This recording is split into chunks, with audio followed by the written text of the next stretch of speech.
París, Texas de Wim Wenders es la película que ganó la Palma de Oro en 1984 en el Festival de Cannes. Wenders se puso de moda de nuevo por su film nominado al Oscar Perfect Days de 2023 y para muchos fue el gran regreso de este particular director que ha hecho películas muy variadas, documentales sobre directores de cine, sobre grupos musicales, sobre fotógrafos, pero en sus ficciones los temas que le gustan son más parecidos. Como en Perfect Days, en París, Texas, habla de un personaje que se encuentra en los márgenes de la sociedad, en los márgenes de lo que es socialmente aceptable. Ambos protagonistas viven en la orilla y se encuentran en el dilema de si volver a esa sociedad que los ha expulsado o de la que han huido o quedarse en su isla de subjetividad. Es un blues de sincretismos entre fronteras geográficas y fronteras mentales. El guión es de Sam Shepard, que fue un guionista, productor y actor estadounidense del que investigando me encontré que escribía poesía también y que Wenders en entrevistas sobre esta película decía admirar por sus textos. Ambos hacen una mezcla interesante que aporta una visión pesimista del mundo, pero que no está exenta de tener esa clásica búsqueda de la felicidad, aunque la felicidad no sea un objetivo para sí mismo, sino para sus seres cercanos. En ese año el jurado de Cannes estaba conformado por figuras como Franco Cristaldi, productor de películas de Fellini, de Luchino Visconti y de Giuseppe Tornatore. Stanley Donen, gran director de comedia estadounidense. Isabelle Huppert, reconocida actriz francesa. Vadim Yusov, director de fotografía con Tarkovsky en Solaris. Andrés Rublev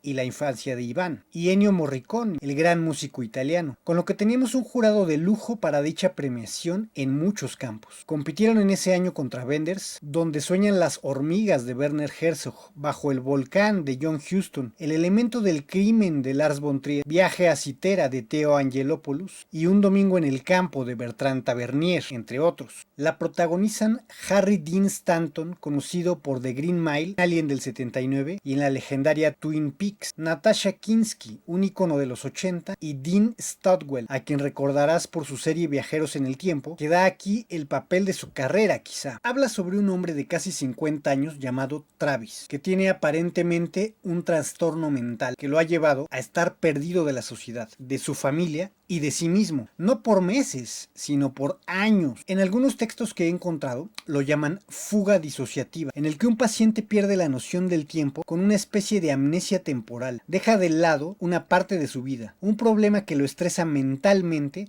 de tal manera que se olvida de su identidad, la deja escondida en su memoria para dedicarse a vivir una vida diferente, con otra identidad que solo habita en la superficie de su personalidad, de su yo completo, mientras que su pasado se encuentra enterrado en su inconsciente. Vagando en el desierto tejano, el personaje de Stanton se nos presenta. Wim Wenders nos muestra no solo un paisaje desolador, sino un personaje desolado, seco, seco de vida, seco de pasado. Travis ha caminado y deambulado por un tiempo desconocido hasta ese momento para nosotros. Pero ¿por qué lo ha hecho? Su necesidad de agua finalmente lo vence, y ese hecho lo lleva a un local perdido en la nada para conseguirla. El vital líquido funge como un shock mental que lo hace desmayarse, y el locatario que lo encuentra busca entre sus pertenencias, encuentra una pista de ese pasado. En una escena interesante, con un foco verde, un poco al estilo de la ciencia ficción sesentera, en la que un médico examina a Travis para saber si es sordo o mudo, porque desde que llegó no ha dicho ni una sola palabra. El médico se da cuenta, y nosotros con él, que este no es sordo, y le dice que hablará al número que encontró en sus pertenencias. Marca y le contesta Walt,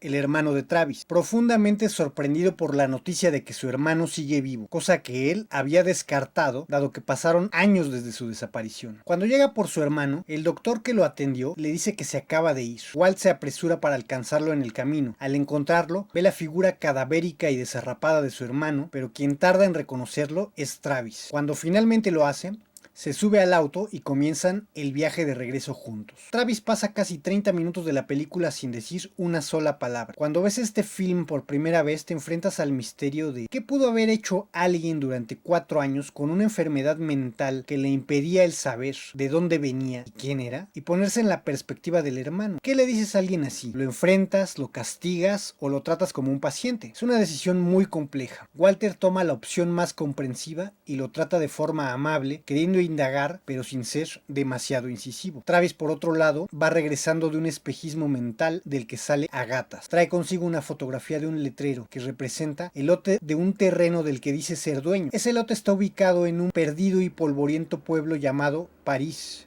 en Texas, donde supone que sus padres tuvieron sexo para concebirlo a él. Esa borrosa imagen es el único puente que le queda de conexión con su propia identidad, un puente con su pasado. Entonces Walter avienta una suave pedrada y le pregunta que si recuerda a su hijo Hunter. En ese momento sabemos por primera vez que Travis se fue por 4 años cuando su hijo Hunter tenía 3 años. Es una situación que podría devastar a cualquiera. Si al despertar de un coma mental te das cuenta que tu hijo ha crecido 4 años, es casi un shock de ciencia ficción, como si se tratara de los efectos de la relatividad al salir de un planeta, viajar y volver, y el tiempo pasó para todos, menos para ti. Algo profundamente doloroso en este caso. La sensación que Wenders construye acompañado de la música de Ry Cooder, que hace una interesante selección musical en los espacios semidesérticos con un blues o country que me recordó muchísimo a Breaking Bad, buscan crear una atmósfera que difumine esa sensación del viejo western y su choque con esa urbanidad perdida en el desierto, con ese mundo en el que el entorno desolado y de amplios espacios influye directamente en la psicología de los personajes, pero también con un toque de mezcla de la cultura binacional de los estados del sur de Estados Unidos que están fuertemente relacionados con la cultura mexicana. Algo que pasa también en Breaking Bad con la música de banda. Aquí pasa con una canción oaxaqueña muy fácil de reconocer si eres mexicano, que se llama Canción Mixteca, de José López Alavés, misma que Harry Dean Stanton llamó un auténtico blues mexicano, refiriéndose a la tragedia que cuenta la canción, que a su vez tiene bastante que ver con la trama, porque habla de la nostalgia que alguien tiene por su tierra, la que ha abandonado, por la que suspira, como el personaje de Travis, que está en un viaje de bloqueo por su pasado, pero la nostalgia de lo que fue su vida no lo abandona. Esto convierte a esta pieza en una joya del sincretismo cultural. París, Texas tiene 3 actos, de los cuales 2 son un road movie. El primero lo que plantea es la presentación de un personaje perdido. No sabemos de qué huye o si tiene una enfermedad mental. En el segundo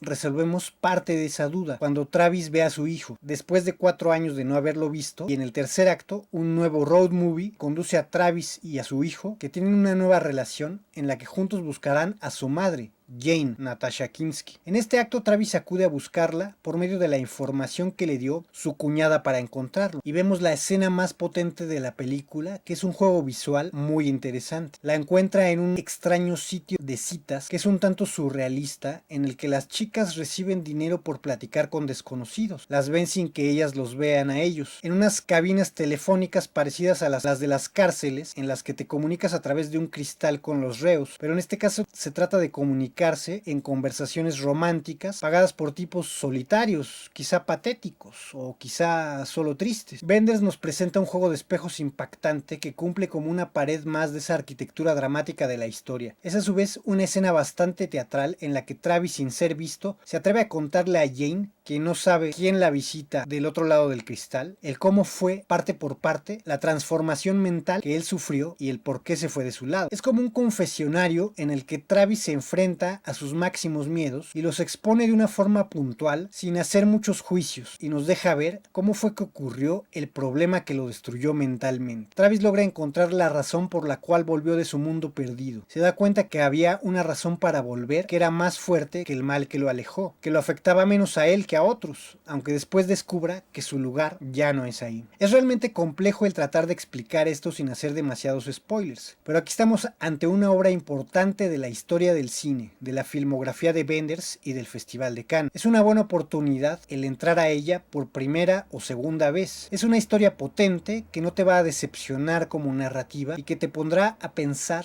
en muy diversos temas como la soledad, la felicidad, el sentido de la vida y las relaciones de pareja y familia, que envuelven siempre el problema y el choque entre los sujetos y lo socialmente aceptado. Es una película demasiado conocida como para no tenerla en tu lista de pendientes, pero si no la tenías es para apuntarla y verla ya. Si te gusta nuestro contenido, no olvides suscribirte a este canal y seguirnos en redes sociales. Y si crees que este trabajo es interesante, puedes apoyarnos uniéndote al Patreon de este proyecto. Todos los links se encuentran en la descripción de este video.